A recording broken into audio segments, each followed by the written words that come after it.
حي على الفلاح.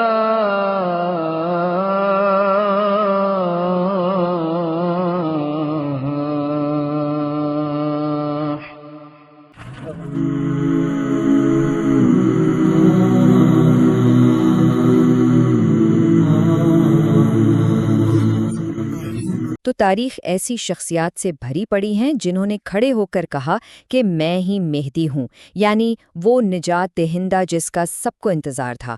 لیکن ان طاقتور دعووں کے پیچھے آخر کہانیاں کیا ہیں اور ان کے اثرات کتنے گہرے تھے؟ آئیے اسی کو سمجھتے ہیں۔ اب یہ سوال کہ اسلام کے مقدس ترین مقام پر حملے کی وجہ آخر کیا ہو سکتی ہے، یہ کوئی خیالی بات نہیں ہے بلکہ ایک حقیقی تاریخی واقعہ ہے، اور یہ ہمیں سیدھا اس موضوع کی سنگینی کی طرف لے جاتا ہے کہ ایک دعویٰ کتنا زیادہ طاقتور اور کتنا خطرناک ثابت ہو سکتا ہے۔ ذرا تصور کریں، سال تھا 1979۔ دنیا بھر کے مسلمانوں کے سب سے مقدس مقام پر کچھ مسلح لوگوں نے قبضہ کر لیا، اور ان کا مقصد صرف ایک تھا، اپنے لیڈر کو مہدی منوانا۔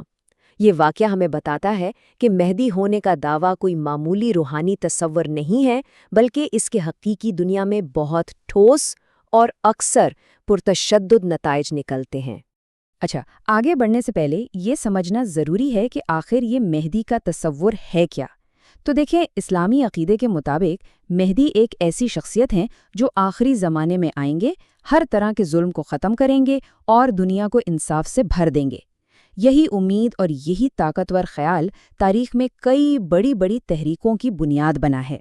تو آئیے اب دیکھتے ہیں ان دعوے داروں کو جنہوں نے سلطنتیں قائم کیں، کیونکہ تاریخ میں مہدی کا دعویٰ صرف روحانی رہنمائی تک محدود نہیں رہا، بلکہ یہ سیاسی انقلابات اور بڑی بڑی سلطنتیں کھڑی کرنے کا ایک زبردست ہتھیار بھی ثابت ہوا ہے۔ یہاں 9ویں صدی سے لے کے 19ویں صدی تک تاریخ میں ایک ہی پیٹرن بار بار نظر آتا ہے۔ عبداللہ المہدی باللہ ہوں، ابن تومرت ہوں، شاہ اسماعیل اول یا پھر محمد احمد، ان سب نے مہدی ہونے کا دعویٰ کیا اور اسی دعوے کو ایک کامیاب سیاسی اور فوجی تحریک کی بنیاد بنایا۔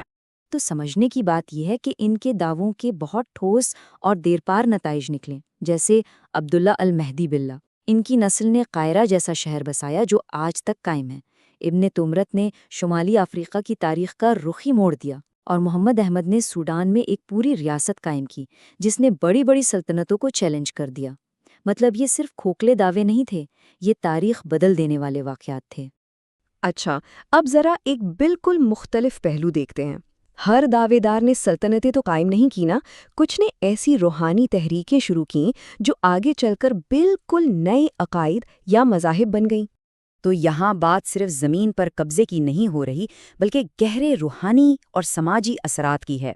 کچھ دعوے داروں کی میراث ان کی بنائی گئی ریاستوں سے بھی زیادہ دیر تک قائم رہی، کیونکہ انہوں نے لاکھوں لوگوں کے عقائد کو ایک نئی شکل دے دی۔ مثال کے طور پر ایران میں علی محمد شیرازی یعنی باب، ہندوستان میں مرزا غلام احمد اور امریکہ میں والیس فرڈ محمد، ان تینوں کو ہی دیکھ لیں، سب نے مہدی ہونے کا دعویٰ کیا اور ایسی تحریکوں کی بنیاد رکھی جن کے ماننے والے آج بھی پوری دنیا میں ہیں۔ یہ اس بات کی بہترین مثال ہے کہ یہ دعویٰ کس طرح ثقافتی اور جغرافیائی سرحدوں کو پار کر جاتا ہے۔ اور جو بات واقعی دلچسپ ہے نا، وہ ہے ان دعووں کی اپنی الگ الگ نوعیت۔ جیسے باب نے خود کو ایک آنے والے عظیم پیغمبر کا راستہ بنانے والا کہا، وہیں دوسری طرف مرزا غلام احمد نے ایک بڑا جامع دعویٰ کیا کہ وہ صرف مہدی ہی نہیں بلکہ مسیح کی دوسری آمد بھی ہیں۔ اس سے پتہ چلتا ہے کہ ہر دعوے دار نے اس تصور کو اپنے ہی منفرد انداز میں پیش کیا۔ اچھا، تو یہ سب کچھ صرف پرانی تاریخ کی کتابوں میں نہیں ہے۔ آج کے دور میں یعنی ماڈرن ایرا میں مہدی ہونے کے دعوے نہ صرف مسلسل سامنے آ رہے ہیں بلکہ شاید ان کی تعداد پہلے سے بڑھ بھی گئی ہے۔ یہ عدد دیکھیں، یقین کرنا مشکل ہے، لیکن 2012 تک صرف ایران میں 3000 سے زیادہ لوگ مہدی ہونے کا دعویٰ کرنے کی وجہ سے جیل میں تھے۔ یہ ایک حیران کر دینے والی تعداد ہے، اور یہ بتاتی ہے کہ یہ رجحان آج بھی کتنا زندہ اور کتنا متحرک ہے۔ اور یہ کوئی ایک جگہ کی بات نہیں، یہ ایک گلوبل رجحان ہے۔ ملیشیا میں آسمانی بادشاہت بنانے والے عارفین محمد عرف آیا پن سے لے کر عالمی سطح پر مسیحا فاؤنڈیشن کے ریاض احمد گوہر شاہی تک، اور عراق میں جندے سما جیسی عسکری تنظیموں کے لیڈروں تک، جدید دور کے دعوے دار ہر طرح کی شکلوں میں سامنے آتے ہیں، کچھ بہت پرامن اور کچھ انتہائی پرتشدد۔ تو ان تمام مثالوں کو دیکھنے کے بعد ہم کس نتیجے پر پہنچتے ہیں؟ آخر اس ایک دعوے میں ایسی کیا کشش، ایسی کیا طاقت ہے کہ یہ صدیوں سے تاریخ پر اپنا اثر ڈال رہا ہے؟ دیکھیں، خلاصہ یہ ہے کہ مہدی کا دعویٰ ایک بہت ہی طاقتور آلہ بن جاتا ہے۔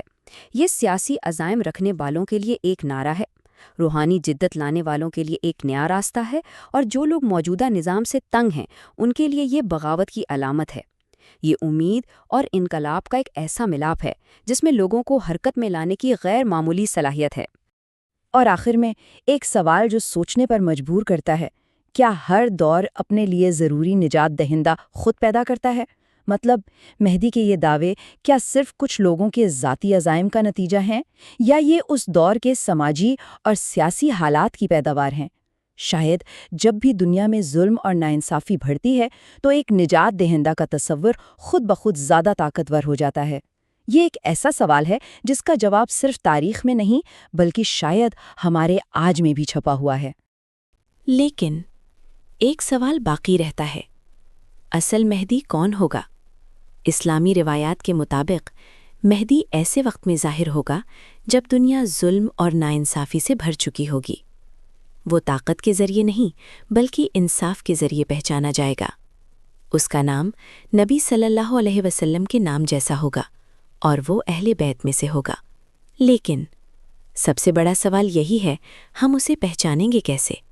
یا پھر ہم بھی تاریخ کی طرح دھوکہ کھا جائیں گے؟ جانیے اس پر مزید اگلی ویڈیو میں۔